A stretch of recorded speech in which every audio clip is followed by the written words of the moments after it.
Petite question rafraîchissante, ça faisait un petit moment, allez viens on l'a fait. Le calcul à faire, racine de 75 divisé par racine de 18. Et je t'ai mis 4 propositions. Ça fait longtemps que je vais faire un petit calcul comme ça, léger. Comment est-ce qu'on le fait? Déjà on n'écrit pas diviser, on va écrire le trait de fraction. Une fois qu'on est là, deux possibilités, les deux chemins se valent. Première possibilité, en fait, comme tu n'aimes pas trop les racines, tu vas écrire une seule énorme racine, racine de la fraction. Et ensuite, tu vas travailler au corps cette fraction-là, voir si tu ne peux pas la simplifier. Deuxième possibilité, en fait, tu laisses les racines et tu simplifies chacune des racines, chacun des deux radicaux dans leur coin. Moi, c'est ce que je vais faire. Parce que comme je connais bien les carrés, j'arrive rapidement à les simplifier. Mais 18, de toute façon, tu connais aussi bien que moi. C'est quoi 18? 18, c'est 9 fois 2. On aurait pu dire 6 fois 3. Mais dans 6 et 3, aucun des deux n'est un carré parfait. En revanche, si tu me dis 9 fois 2, cool, parce que 9 est un carré parfait. Donc, racine de 18, on peut l'écrire comme ça. Racine de 9 fois racine de 2. Combien ça fait racine de 9? Ça fait 3. Ah ok, donc en fait, racine de 18 s'écrit 3 racines de 2. On va faire pareil avec racine de 75. On va le décomposer et idéalement faire apparaître un carré parfait. 75, c'est moins évident. En fait, il n'a que deux décompositions, autre que 1 fois lui-même.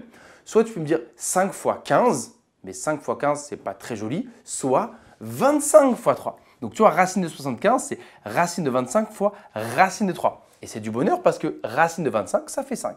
Ah oui, donc racine de 75, finalement, ah mince, pardon, voilà comment il s'écrit, 5 racine de 3. Et bien moi, c'est ce que je vais faire, égal, et je vais remplacer par ces valeurs.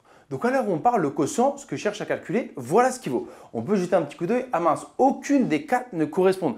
Mais si c'était un tu sais, mais tu dois vite répondre, tu sens que la D c'est impossible, la C quand même si on sait qu'on va trafiquer la racine en bas, mais de là à faire tout disparaître et avoir…